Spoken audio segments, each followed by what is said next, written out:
L'Institut d'études scientifiques de Cargèse est situé en Corse, près d'Ajaccio, dans un cadre idyllique. Mais on n'y vient pas pour les vacances. C'est un lieu de rencontres et de conférences internationales pour les chercheurs et les étudiants. L'Institut d'études scientifiques de Cargèse est une unité CNRS, en fait. Donc la mission principale est la diffusion de la culture scientifique. On accueille à peu près 2000 scientifiques par an qui vont donc de l'étudiant au prix Nobel. Évidemment, tous ces chercheurs et étudiants, il faut bien les loger. Et pour cela, l'Institut ne pouvait pas faire n'importe quoi. Donc on a décidé d'en faire pas seulement un bâtiment, mais d'en faire quelque chose qui soit un modèle, une espèce de manip en fait. Donc on s'est mis en cheville avec des gens comme Étienne Wurtz, qui travaille à l'Institut de l'énergie solaire. Et on a fait de ce bâtiment un bâtiment modèle dans l'optimisation de la consommation énergétique.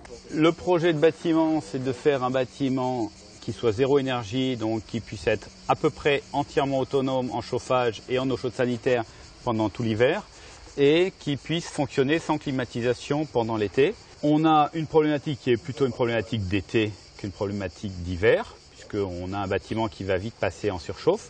Donc l'idée a été d'abord de l'orienter est-ouest. Donc vous voyez ici, on est complètement orienté sur l'est, avec des loggias qui permettent d'éviter au soleil de pénétrer à l'intérieur du bâtiment. L'idée est de coupler des solutions architecturales et des moyens de production et de gestion de l'énergie innovants.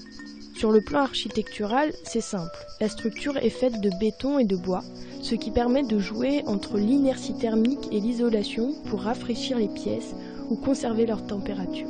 On a dans ces façades, donc on est en isolation par l'extérieur avec un bardage bois, et à l'intérieur, on a des murs en béton sur l'intégralité du bâtiment, une dalle en béton et un plancher intermédiaire en béton, ce qui va permettre de maintenir au maximum la fraîcheur. Des ouvertures motorisées permettent de capter l'air frais la nuit et de conserver cette fraîcheur pendant la journée. La ventilation naturelle et la répartition de la température de l'air dans la pièce sont précisément réglées.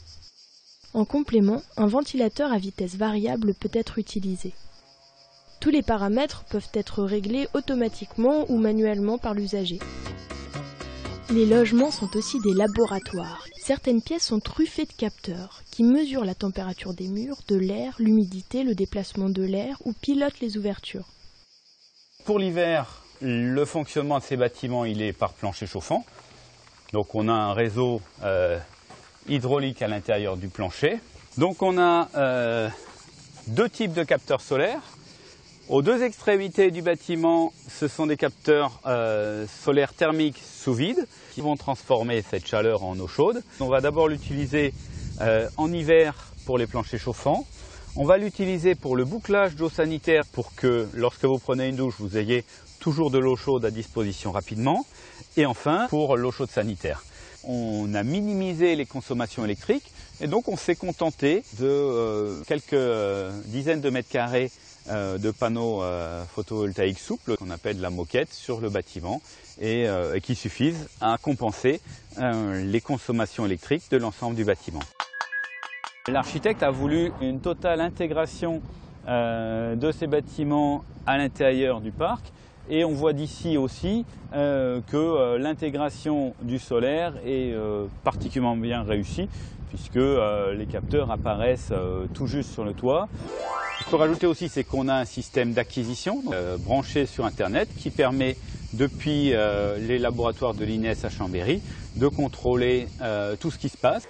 Là, donc, on a des cartes d'acquisition qui vont permettre de récupérer toutes les informations qui ont été données par les différents capteurs. Tout ce qui sort d'un laboratoire, c'est optimisé, c'est idéal. Aujourd'hui, on est dans la phase d'optimisation des différents équipements, justement en tenant compte des du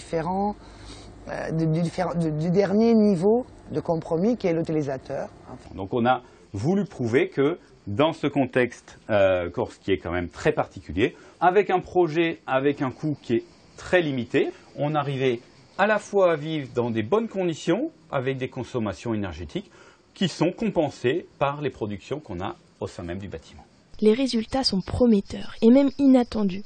Par exemple, l'expérience montre que la quantité d'eau chaude produite par les panneaux solaires pour l'usage sanitaire et le chauffage par le sol est plus que suffisante par rapport à ce qu'indiquaient les calculs théoriques. Ce résultat pourrait avoir un impact sur la réglementation du parc énergétique.